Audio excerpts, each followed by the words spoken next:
Buenos días chicos, vamos a continuar con el tema de animales, pero esta vez vamos a ver la otra clasificación de animales. Vamos a ver a los animales invertebrados. Para recordar un poco, los animales vertebrados son aquellos que cuentan con esqueleto interno, con un soporte interno, una columna vertebral que cubre o protege sus órganos internos. Esta es la característica principal de los vertebrados. A su vez, los vertebrados se van a clasificar en 5, en aves, reptiles, peces, mamíferos y anfibios. Vamos a ver nosotros los 3 primeros porque a su vez las aves, los reptiles y los anfibios tienen clasificación. Para empezar, las aves son aquellas que cuentan con plumas alrededor del cuerpo, que cubren todo su cuerpito. Las aves son la especie que tienen la capacidad de vivir tanto en tierra firme como volar en el cielo, lógicamente. Ahora, ellas son de sangre caliente, ya que mantienen la temperatura corporal, por lo tanto son homeotermos. Su reproducción es con fecundación interna, quiere decir que la fecundación se realiza dentro del vientre de la madre, pero es ovípara. O sea, una vez que se fecundó, el óvulo fecundado sale del cuerpo de la mamá, se endurece la parte externa y se forman los huevitos. Una vez formado el embrión, eclosionan y se forman los nuevos seres, ¿no? Se dice que las aves vienen desde los dinosaurios antiguos, los pterodáctilos, porque sus extremidades superiores fueron transformadas en alas. Ahora, las aves, dependiendo del lugar en el que viven, de su adaptación, tienen una gran diversidad de picos y de patas. Por ejemplo, acá podemos ver la que es generalista, quiere decir que es la que mayormente tienen todos las aves, ¿sí? Por ejemplo, aquí, la generalista. El insectívoro va a tener un pico un poco más delgado para poder de repente ingresar el pico dentro de los troncos de los árboles para sacar a los insectos. El pájaro carpintero, obviamente su pico es mucho más duro porque necesita hacer huecos en la madera, o sea, en los troncos del árbol. Tenemos el pescador, por ejemplo. El granívoro quiere decir que come granos, como el oro. El comedor de semillas, date cuenta de la forma de su pico. El pico bolsa, que es el pelícano, porque guarda dentro de su pico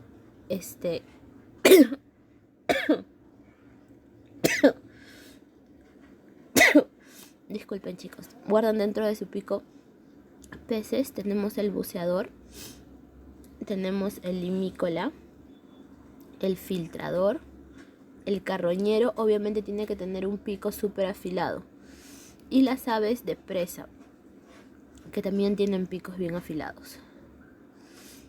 Entonces, estos son algunos ejemplos de picos de aves que tenemos.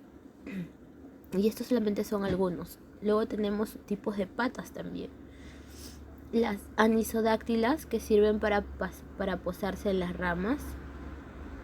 Las cigodáctilas, que sirven para trepar. O sea, necesitan unas garras bien curvas para poder engancharse a la superficie. Los heterodáctilos, que sirven para posarse en las ramas de los árboles. Y las sindáctilas, para posarse en superficies planas y cilíndricas. Y las pamprodáctilas, para colgarse de las ramas o estructuras. En el caso se podría decir de las bueno, acá, ¿cuál crees que tienen las águilas? Yo diría que son las pamprodáctilas, ¿no? Es un ejemplo de los tipos de patas que tienen las aves. Ahora pasamos a los peces. Los peces, como ya sabemos, tienen el cuerpo recubierto de escamas, ¿sí? Pueden ser de diferentes tamaños, diferentes colores. Pueden vivir en agua dulce o agua salada. Sin embargo, los peces, a diferencia de las aves, los peces tienen una respiración branquial. Tienen una especie de llagas en la parte cerca al ojo, que les sirve para filtrar el oxígeno. En cambio, las aves tienen respiración pulmonar. Existen cerca de 20.000 especies de peces y siempre han jugado un papel relevante en la relación con el hombre, ya que es una de nuestras fuentes más importantes de alimentación, ya que existe la industria pesquera, etc. Ahora, los peces también tienen una clasificación. Vamos primero a ver su reproducción. La reproducción de los peces es de fecundación interna y externa. Quiere decir que hay especies de peces que pueden tener la fecundación interna. Recuerda que es la unión del óvulo y el espermatozoide dentro del vientre de la madre, y la fecundación externa es la unión del óvulo y el espermatozoide fuera del cuerpo de la madre. Este es un ejemplo de cómo se da fuera de. Aquí vemos a la hembra soltando sus óvulos y el macho soltando sus espermatozoides. Estos se unen fuera del cuerpo de la madre, por lo tanto eso es una fecundación externa. El embrión se va a formar obviamente fuera del cuerpo de la mamá. Son ovíparos también, vale recordar. Ahora, en su clasificación tenemos primero a los cartilaginosos. Cartilaginosos viene de la palabra cartílago, y el cartílago es como una especie de hueso, pero un poquito más débil. Es como lo que tienes en la naricita o lo que tienes en tu orejita. Si sientes ahí algo durito, eso no es hueso, es cartílago. Tenemos, por ejemplo, a la quimera, a la mantarraya. La mantarraya puede llegar a ser gigantesca, si te das cuenta ahí. La persona, mira de qué tamaño es y mira de qué tamaño es la mantarraya. Y el tiburón.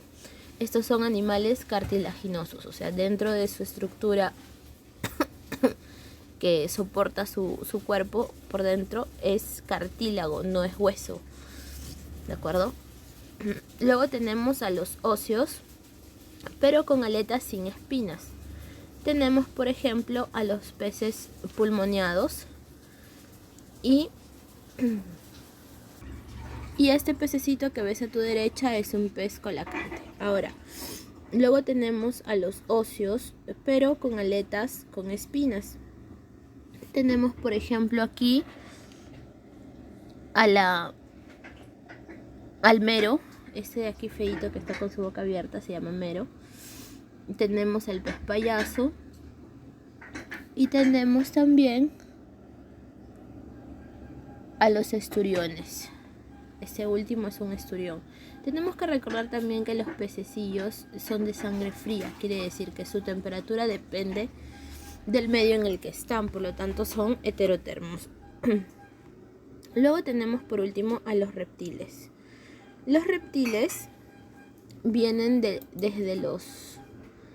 son uno de los animales, las especies animales más antiguas, porque son descendientes directos de la era mesozoica, donde dominaron muchos ambientes, pero eventualmente se fueron extinguiendo como los dinosaurios cuando terminó esta era.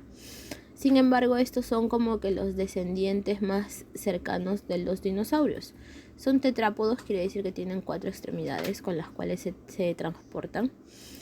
Y su cuerpo está recubierto por escamas, pero no escamas como las de los peces. Estas son calcáreas, son mucho más duras. Y de hecho incluso algunos buscan a los reptiles por su piel, ¿no? Para hacer diferentes prendas, ya sea zapatos, bolsos, etc. Son ectotermos porque no pueden regular su temperatura. Suelen vivir en lugares muy cálidos y aletargados cuando hace frío. Ahora, los reptiles tienen también la capacidad de mudar su piel, ya que a medida que van creciendo, esa piel ya no les cubre por completo, por lo tanto tienen que mudar de piel. Te mostré, ¿te acuerdas de lo que es una muda de piel? No un video porque es un poquito raro, y todos ustedes tenían como que, no, Miss, no me muestre la muda. Pero es muy interesante, la verdad. Las serpientes, por ejemplo, suelen perder toda su piel, ya que ellas a medida que van creciendo necesitan nueva piel. La evolución los ha llevado a ser una especie que se adapta a vivir fuera del agua incluso. Su respiración es pulmonar y, como te había mencionado, las escamas son córneas, quiere decir que son mucho más fuertes, e impermeables, quiere decir que no dejan pasar el agua. En algunos casos, como las tortugas, como vamos a ver más adelante, las escamas se unen tan duro que forman una caparazón bien resistente. Los órganos de los sentidos están agrupados principalmente en su cabeza y en la lengua están concentradas la mayor parte de los receptores del gusto. La mayoría son carnívoros, pero también los hay herbívoros, como en el caso de las tortugas. Vamos a ver entonces ahora alguna de su clasificación, ¿sí? También debemos recordar que la reproducción de ellos es sexual y es interna. Quiere decir que la unión del óvulo y el espermatozoide se da dentro del cuerpo de la madre. A ver, veamos. Primero tenemos, como ya te había mencionado, una fecundación interna. Sin embargo, el óvulo puede salir y endurecerse la parte de fuera para formar los huevitos. Por lo tanto, son ovíparos. ¿De acuerdo? Vamos a ver primero a los ofidios. ¿Quiénes conforman a los ofidios? Las serpientes. Las serpientes tienen una característica muy particular, además de que realizan lo que es la muda de piel, es que tienen en su mayoría veneno. El veneno puede llegar a ser un paralizante hasta ser mortal. Lo que hace el veneno es espesar la sangre. ¿Qué quiere decir? La coagula. Dependiendo de la especie de serpiente, puede llegar a ser, como te digo, mortal o simplemente una parálisis, si es que se encuentra el antídoto a tiempo, si se administra el antídoto a tiempo. Esos dos aguijones están escondidos dentro de la boca de la serpiente. Es retráctil, pero una vez que quiere atacar, salen y funcionan como aguja, porque de la punta empieza a salir el veneno. Ahora puede salir no es una gran cantidad de veneno, puede ser desde 5 mililitros hasta 15 mililitros a lo mucho, pero sin embargo la concentración de veneno es letal. Entonces lo que hace el veneno es espesar la sangre y eso evita de que tu cuerpo pueda recibir el oxígeno que necesita. Acuérdate, como lo hemos visto en el sistema circulatorio, que la sangre transporta oxígeno, ¿cierto? ¿Y qué pasa si la sangre se coagula? Si ese se pone espesa y por lo tanto todas las células de tu cuerpo ya no reciben oxígeno, por lo tanto tendrías una falla general de tu organismo. Esta es una de las características principales de la serpiente. Ahora, las serpientes en su mayoría, o pueden ser de dos formas, dependiendo de la especie, pueden ser ovíparas o también ovovivíparas. ¿Qué significa ovovivíparas? Que los huevos eclosionan dentro del cuerpo de la hembra y por lo tanto sale el ser ya formado. En el caso de los ovíparos, el huevo sale del cuerpo de la hembra y afuera se termina de desarrollar. En los ovovivíparos no, se desarrolla dentro del cuerpo de la hembra, dentro del huevo, revienta dentro del cuerpo de la hembra y luego sale a través del canal reproductor. Este es en el caso de las serpientes, ¿no? Hay una gran infinidad de serpientes, desde las pequeñitas hasta la anaconda, que puede llegar a medir 30 metros. Entonces dan un poquito de miedo, ¿no? Pero es una de las maravillas de la naturaleza en realidad. Continuamos con los quelonios. ¿Quiénes conforman a los quelonios? Las tortuguitas. ¿De acuerdo? Las tortugas son también ovíparas. Ahora están formadas por caparazones, sí. Por lo tanto es muy